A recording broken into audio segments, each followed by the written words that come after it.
तो आज क्या पढ़ने वाले हैं? तो जैसा कि आज हम दर्पण के बारे में पढ़ने वाले हैं और वो है गोलीय दर्पण। ठीक है, तो गोलीय दर्पण सबसे पहले हेडिंग दे देते हैं कि आप लोग को पता लगे कि आज क्या पढ़ने वाले हैं। वैसे तो थंबनेल देख के पता ही लग गया होगा। चलिए, गोलीय दर्पण। ठीक है, तो गोलीय दर्पण है क्या? दर्पण तो समझ रहे मिरर है, लेकिन गोलीय दर्पण, तो गोलीय दर्पण उसे कहेंगे जो जैसे एक गोलाकार दर्पण का भाग हो। जैसे हमारे पास दर्पण है वो जिसमें हम मिरर देखते हैं या शीशा देखते हैं, वो एक तरह से समतल दर्पण है। तो जैसे हम घर में लगे रहते हैं या अलमीरा में लगे रहते हैं, तो वो गोलीय दर्पण नहीं है। तो गोलीय दर्पण पढ़ेंगे हम। तो गोलीय दर्पण वैसा दर्पण जो एक गोलेकार दर्पण का कटा हुआ भाग हो। ठीक है, जैसे अभी हम एक चीज़ दिखा रहे हैं, ये तो दर्पण तो नहीं है, लेंस है, लेकिन ये भी कहीं ना कहीं किसी गोलेकार लेंस का कटा हुआ है, ये भाग है, ये पूरा नहीं है, ये पूरा गोल नहीं है। ठीक है, ये भी कटा हुआ भाग है। तो चलिए साथ साथ लिखते हैं कि गोलीय दर्पण क्या है। जैसे गोलीय दर्पण को हम लोग इंग्लिश में स्फेरिकल मिरर बोलेंगे। ठीक है, तो अगर हम इसका परिभाषा लिखेंगे तो क्या होगा? वह दर्पण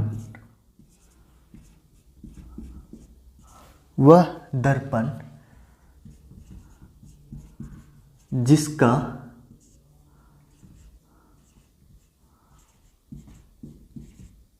परावर्तक सतह या परावर्तक पृष्ठ। तो परावर्तक तो आप लोग समझ गए हैं क्या है, पता ही होगा। परावर्तन अपवर्तन पढ़ा है। परावर्तक उसे कहते हैं जहाँ से हमारी प्रकाश की रोशनी टकरा कर आती है।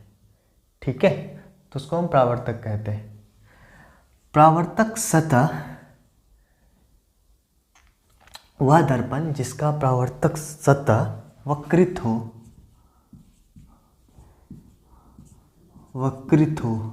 तो ये वक्रित का मतलब क्या है? वक्रित मतलब इसका लिख सकते हो ब्रैकेट में,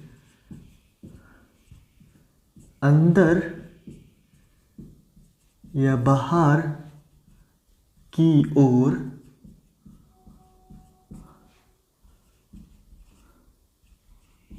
झुका हो। ठीक है, मतलब अंदर या बाहर की ओर झुका हो गोलीय दर्पण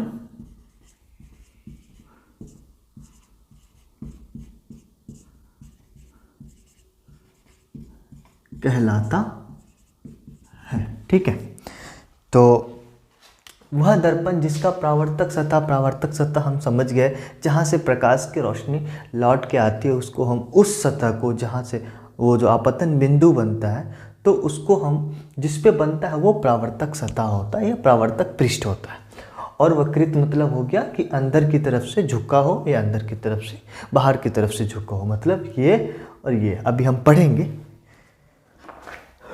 तो ये समझ में आ गया गोलीय दर्पण क्या है। गोलीय दर्पण जो एक स्फेरिकल मिरर है, स्फेरिकल मिरर का एक पार्ट्स है। जैसा कि अभी हमने एग्जांपल दिखाया ये वाला लेंस को, कि ये लेंस है हमारा, तो ये स्फेरिकल मिरर का पार्ट्स है, मतलब एक भाग है। ये पूरा स्फेरिकल मिरर नहीं है, ये एक्चुअली ये मिरर नहीं है, ये तो लेंस है। तो मिरर अभी मेरे पास है नहीं, एग्जांपल इसी को समझिए। तो अब हम बात करेंगे कि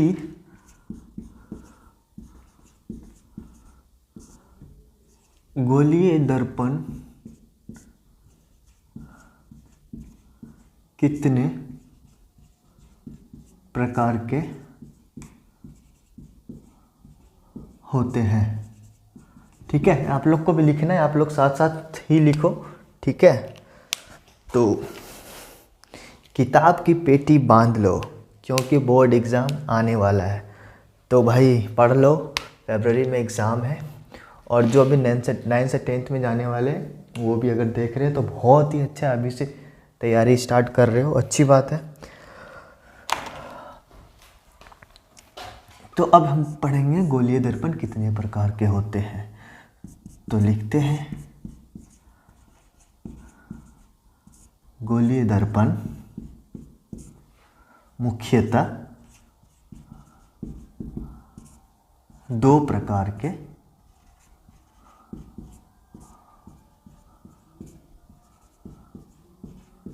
होते हैं। ठीक है, गोलीय दर्पण मुख्यतः 2 प्रकार के होते हैं। तो कौन से होते हैं वो जान लेते हैं हम। पहला होता है अवतल दर्पण, ठीक है। दूसरा होता है उत्तल दर्पण, ठीक है। ये आप लोग को दिख रहा है, कहीं छोटा तो नहीं लिख रहा हूँ, चलो मैं बड़ा लिख दूंगा आगे से।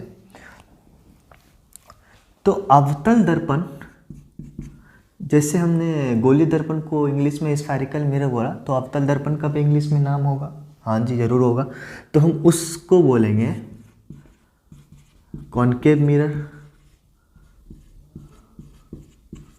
ठीक है। और इसका इंग्लिश होता है कॉन्वेक्स मिरर। यहाँ तक क्लियर है। गोलीय दर्पण क्या है? ये गोलीय दर्पण का कितने प्रकार के होते हैं? तो गोलीय दर्पण 2 प्रकार के होते हैं। एक अवतल दर्पण होता है, एक उत्तल दर्पण होते हैं। अवतल दर्पण का हमें इंग्लिश पता चल गया, कॉनकेव मिरर हो गया। उत्तल दर्पण का हमें कॉन्वेक्स मिरर हो गया। तो अब अवतल दर्पण पढ़ते। अवतल दर्पण वह दर्पण है जिसका, देखिए डायग्राम से समझते, ये हो गया अवतल दर्पण। वैसा दर्पण है जिसका परावर्तक सतह झुका हो, ठीक है, उसको हम अवतल दर्पण कहते हैं। जैसे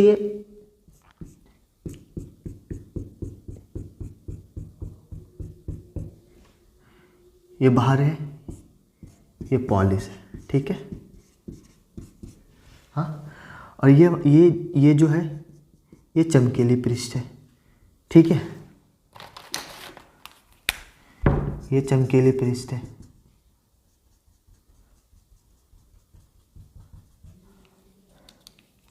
तो इसका ये परावर्तक सतह हो गया, और इसको हम ऐसे बोल सकते हैं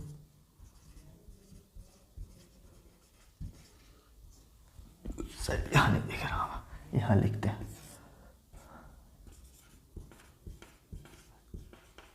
चमकीली पृष्ठ या चमकीली सतह, ठीक है।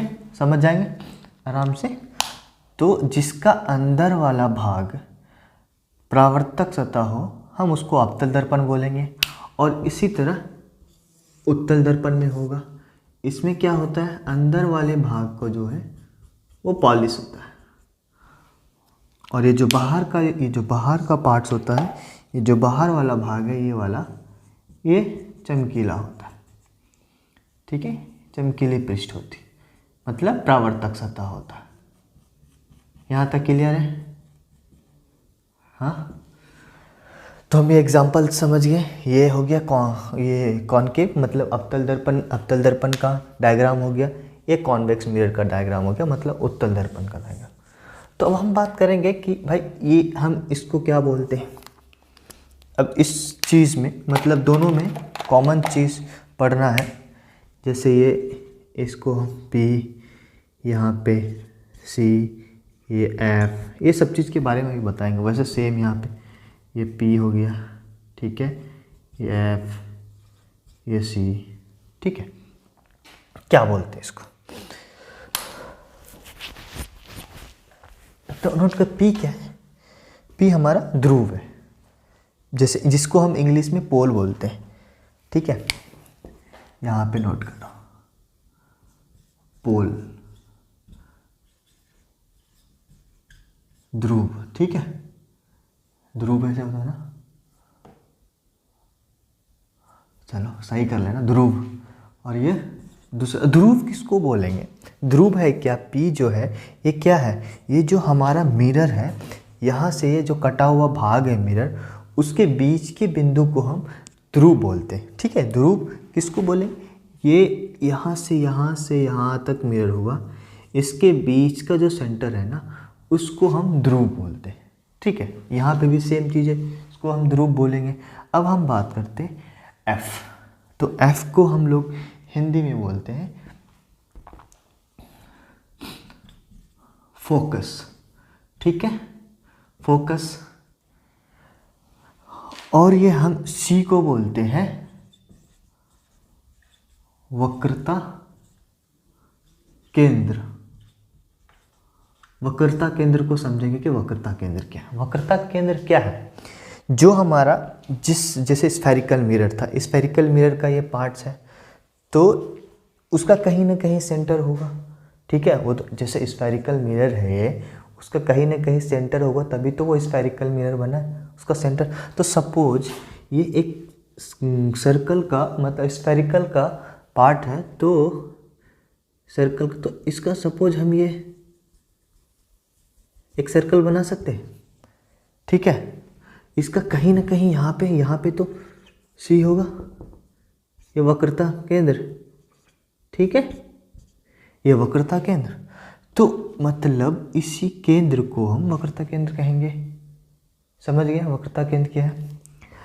और अब हम पढ़ेंगे यहाँ से वक्रता केंद्र से लेके पी ध्रुव तक की दूरी को हम आर कहेंगे।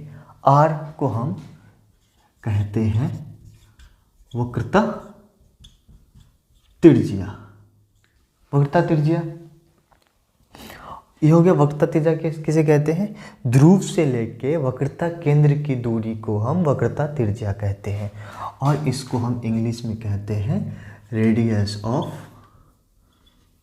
कर्वेचर। कर्वेचर, ठीक है।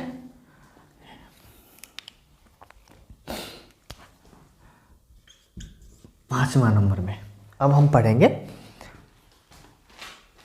एफ से लेके, फोकस से लेके ध्रुव की दूरी को हम स्मॉल एफ से दर्शाते हैं, जिसको हम फोकस दूरी कहते हैं।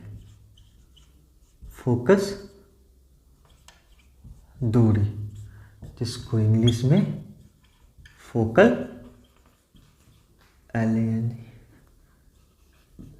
लेंथ बोलते हैं। ठीक है, तो ये 5 चीज समझ में आया, ध्रुव, एफ, सी, आर। ठीक है, और एक चीज होता है, जो हमारा ये एक्सिस है, ये वाला जो एक्सिस है, ये वाला और ये वाला, इसको हम लोग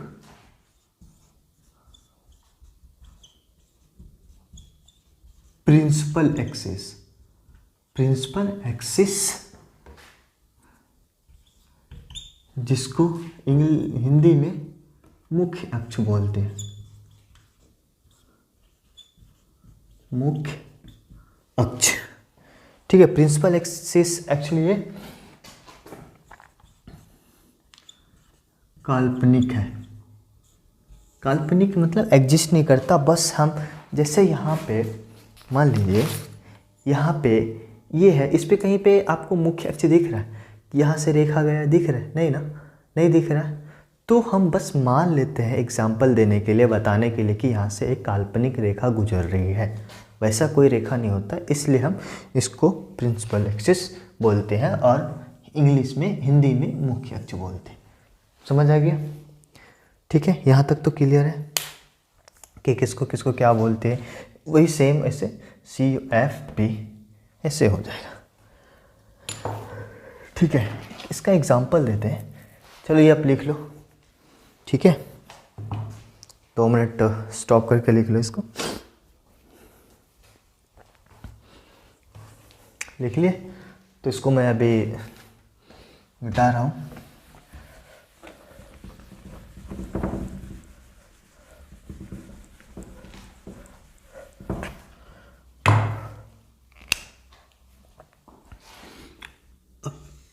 अच्छे से समझना, ये जो हम बनाएंगे ना, एक कंपास के मदद से बनाएंगे, हाथ से बना रहे हैं, क्योंकि अभी तो उतना पता नहीं लगेगा एरर। जब हम प्रतिबिंब की स्थिति बनाएंगे अवतल में उत्तल में, तो उस टाइम हमें प्रॉपर तरीके से वो कंपास से बनाना है, नहीं तो उससे जो प्रकाश की जो किरणें हैं इधर उधर हो जाएगी, जिससे वो स्थिति पता लगाने में हमें डिफ़िकल्टीज आएगी, प्रॉब्लम होगी।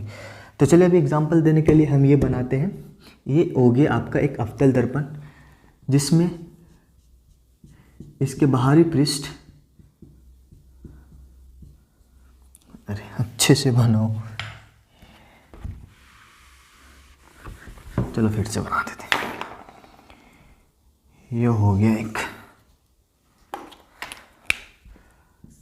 ये हो गया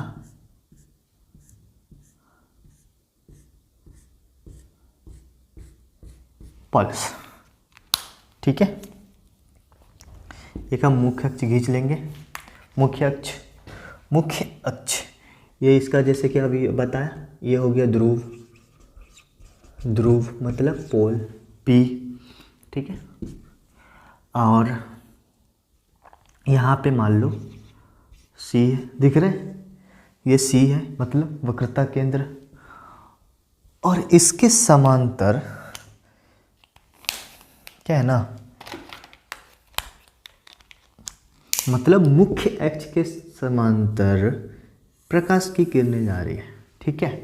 जो ये प्रकाश की किरणें जाएगी तो वो जो वहाँ से परावर्तक सतह से जो लौटेगी तो वो इधर से लौटेगी, ठीक है। और फिर ये मुख्य अक्ष के समांतर नीचे से प्रकाश की किरणें गई, ठीक है। प्रकाश की किरणें फिर वो परावर्तक सतह, ये परावर्तक सतह से जब वापस जाएगी तो ये यहाँ से जाएगी, तो मतलब यहाँ पे काट रहे एक दूसरे को, ठीक है। तो यही कटी हुई इसको हम फोकस बोलते हैं, फोकस हो गया। और ये P हो गया, इसी दूरी को हम लोग स्मॉल f से, जिसको हम फोकस दूरी बोलते हैं, फोकल लेंथ, और यहाँ C से लेके P को हम लोग वक्रता त्रिज्या बोलते हैं, रेडियस ऑफ कर्वेचर। तो अब हम बात करेंगे कि भाई यहाँ से मुख्य अक्ष के समांतर एक किरण गई, फिर ये जाके इधर आई, फिर ये मुख्य अक्ष के समांतर एक किरण इधर से गई, फिर इधर से गई, फिर दोनों किरण जो एक दूसरे को काट रही है वो कहाँ पे काट रही है, F पे, तो ये फोकस दूरी पे। तो ये हो गया इसका। अब हम एक एग्जांपल लेते हैं उत्तल का। ये तो हो गया अवतल का, अवतल दर्पण। अब हम लोग लेते हैं उत्तल दर्पण का, ठीक है। तो उत्तल दर्पण का ये ऐसे हो गया, फिर इसका एक मुख्य अक्ष देते हैं, मुख्य अक्ष सेम वैसे ये P हो गया, ये C हो गया, ये F हो गया। इसका फोकस जो दूरी होता है, जो फोकल लेंथ होता है, इसका अलग होता है। अलग क्या होता है वो पढ़ेंगे, देखते हैं। यही सेम चीज़, मुख्य अक्ष के समांतर प्रकाश की किरणें गई, मुख्य अक्ष के समांतर प्रकाश की किरणें गई, इसका ये वाला सतह पे पॉलिश है, ठीक है। और ये बाहरी पृष्ठ जो है वो परावर्तक सतह है। तो ये प्रकाश की किरणें, तो बताओ ये इधर जाएगी, ये इधर जाएगी। सपोज आपके पास एक ऐसा है ये, ठीक है, ये हाँ इसी को मान लो ये आप है, ऐसे बनाओ समझ में आएगा। ये देखो ये दिख रहा है, अगर हम यहाँ से यहाँ पे बॉल मारेंगे या यहाँ से हम बॉल मारेंगे तो क्या आएगा, ये सीधा आएगा नहीं ना, ऐसे मारेंगे तो ऐसे भागेगा, यहाँ पे मारेंगे अगर यहाँ पे मारेंगे तो ऐसे भागेगा। तो वही चीज़ है, जैसे प्रकाश की किरणें यहाँ पे पड़ेगी तो ये इधर भाग जाएगी, यहाँ पे पड़ेगी फिर इधर भाग जाएगी, तो ये मतलब कभी मिलेगी ही नहीं, ठीक है। ये अनंत में जा रहा है, ये दोनों प्रकाश की, जैसे यहाँ पे प्रकाश की किरणें आके फोकस पे मिल गई, फोकस पे एक दूसरे को काट दी, लेकिन यहाँ पे क्या है, ये एक दूसरे को कभी काटेगी ही नहीं। ये मतलब ये भी दूर, ये भी दूर, दुनिया ख़त्म तभी मिलेगी। अब दुनिया ख़त्म कहाँ होगी नहीं होगी भैया पता नहीं हमें, ठीक है। यहाँ पे इतना पता है कि ये अनंत तक जाएगी और एक दूसरे से अलग रहेगी। लेकिन हमें ऐसा प्रतीत होता है कि ये कहीं ना कहीं ये जो पीछे की तरफ यहाँ पे मिल रहा है, ठीक है, ऐसा प्रतीत होता है। एक्चुअल में नहीं होता, प्रतीत होता है। तो जो प्रतीत होता है वैसा वो कहीं ना कहीं से या तो निकल रहा है या कहीं ना कहीं जाके वो प्रकाश की किरणें मिल रही, तो उसको हम फोकस बोलेंगे, ठीक है। तो बस यहाँ के फोकस में और यहाँ के फोकस में आपको अंतर पता लग गया होगा, ठीक है। तो ये बस अवतल और उत्तल दर्पण का ये 2 एग्जाम्पल है और शायद आपको समझ में आया होगा। अगर समझ में नहीं आया तो आप पूछो मेरे से, ठीक है, ये पूछ सकते हो। बहुत ही इजी टॉपिक है और बहुत ही इजी वे में बताऊंगा, आपको ज़्यादा कॉम्प्लिकेटेड करना ही नहीं है। अपने लैंग्वेज में सीखने की ज़रूरत करो, ठीक है। बाद में साइंस की भाषा हम डेवलप कर लेंगे, लिख लेंगे। अगर सबसे ज़रूरी क्या होता है ना, हम किसी चीज़ को समझ जाए, समझने के बाद हम खुद लिख लेंगे उस चीज़ को। तो पहले कोशिश करो सीखने का, ठीक है, पढ़ने का नहीं, सीखने का। अगर अभी आप आए हो तो मतलब कुछ सीख के जाओ। डजंट मीन कि आए लिखे गए, कोई मतलब ही नहीं भैया, ठीक है। तो हम आए, सीखें और इसके बाद हम बात करेंगे। यहाँ तक हो जाने के बाद चलो आप इसको लिख लो अगर लिखना चाहते हो तो। इसके जैसे अवतल दर्पण में कितने केस होते हैं प्रतिबिंब बनने के, और स्थिति क्या होती है, प्रकृति क्या होती है, प्रतिबिंब की स्थिति क्या होती है, वो सारा चीज़ एक वीडियो में पढ़ेंगे। जैसे अवतल में 6 केस होते हैं, ठीक है, और उत्तल में 2 केस होते हैं। तो वो चीज़ को हम, और अवतल दर्पण का उपयोग क्या है, कहाँ कहाँ उपयोग करते हैं, उत्तल दर्पण का उपयोग कहाँ कहाँ करते हैं, वो सारा चीज़ बताएंगे नेक्स्ट वीडियो में। तो होप ये वीडियो आपको अच्छे से समझ में आया होगा।